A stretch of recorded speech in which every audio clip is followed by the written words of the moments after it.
You are back with comedian David Boyle, and I'm quitting alcohol. There will be no more Boyle family vacations for a very long time. This is the first, and it could possibly be the last Boyle family vacation. Before this holiday, I really had no idea what a family holiday was about. I had no fucking idea. Once you have kids, you got to redefine your idea of a fucking holiday. Because if you take the kids, it's not a holiday. Especially with a 4-year-old boy and a 2-month-old girl. You know, I used to look at all these families that would go stay in like caravan parks or go on family holidays together somewhere. Like 3 or 4 families would all go together. And I'm like, that's disgusting. I would never be part of something so embarrassing. But that's the only way you can really have a holiday once you have fucking kids. Because when you go away with like 4 families, the work gets spread. All the shit you need to do gets spread between the 4 families. It's easy. And really, there isn't that much more work you need to do to get 4 families moving than it is to get 1 family moving. So everyone has a little bit less work to do. And not only that, all the kids from all the families play together. And because there's more adults around, a lot more eyes in the game, you probably would only need to look at your kid or check up on your kid like once a day. Just look over, how's it going? All good, no one's touched you? Sweet, I'll see you tomorrow. Because I was watching other families today. Even my wife's laughing about it. She's like, this is fucked. This is not a holiday. So I was watching other families and I was like, how is anyone enjoying this?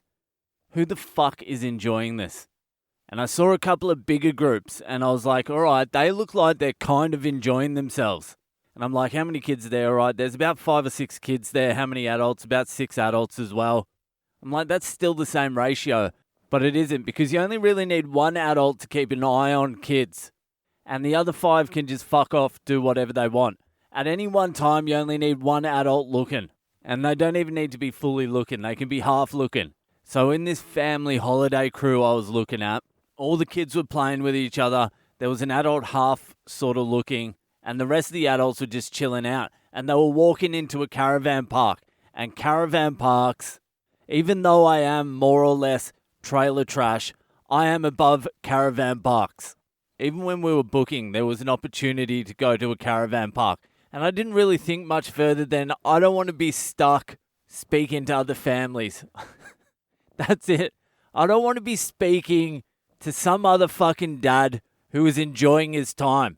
I don't know, one of those dads that teaches his kids to tie knots and shit. Teach me to tie knots, you cunt. You know, like one of those dads that has a Swiss Army knife on his belt. Fuck you. And there's always drinking at caravan parks as well. There was like 4 or 5 where I grew up, and all we did was do esky runs through them. Stealing booze from everyone's fucking cooler.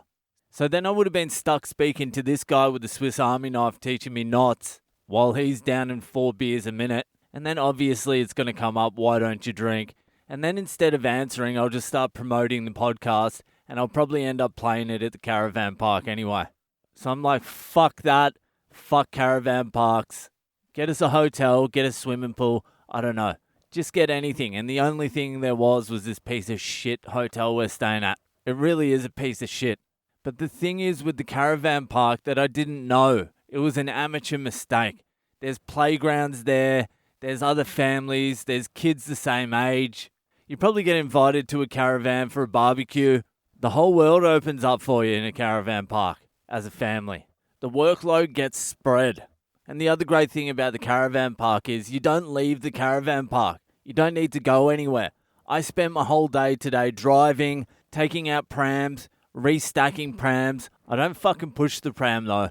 You got to have a fucking line in the sand. I'll take it out. I'll set it up. I'll pack it away, but I'm not fucking pushing it. Not in public anyway.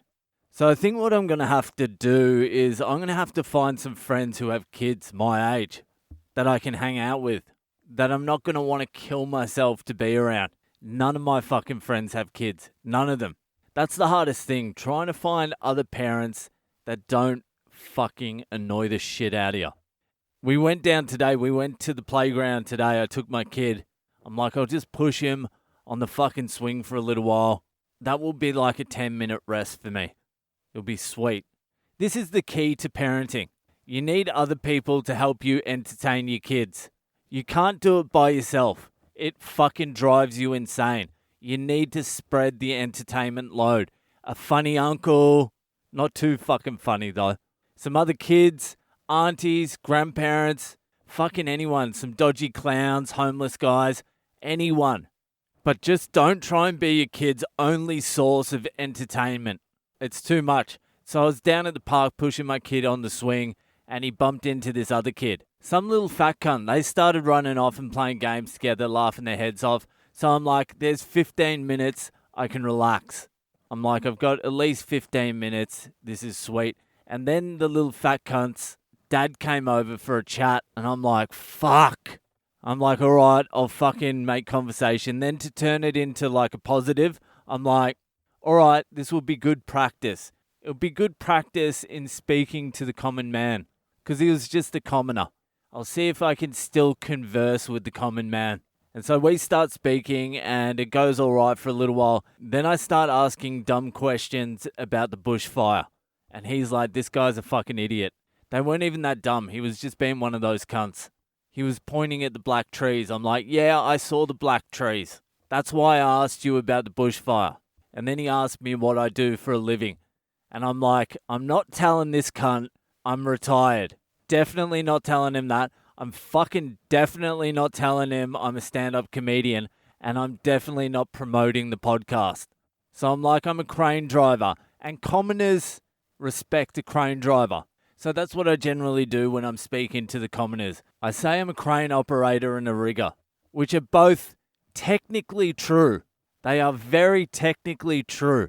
I would say instead of being a crane driver or operator, I would say I know how to operate a crane.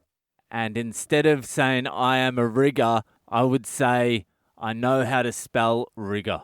So anyway, it turns out this cunt was a crane driver too, and then he wanted to talk shop.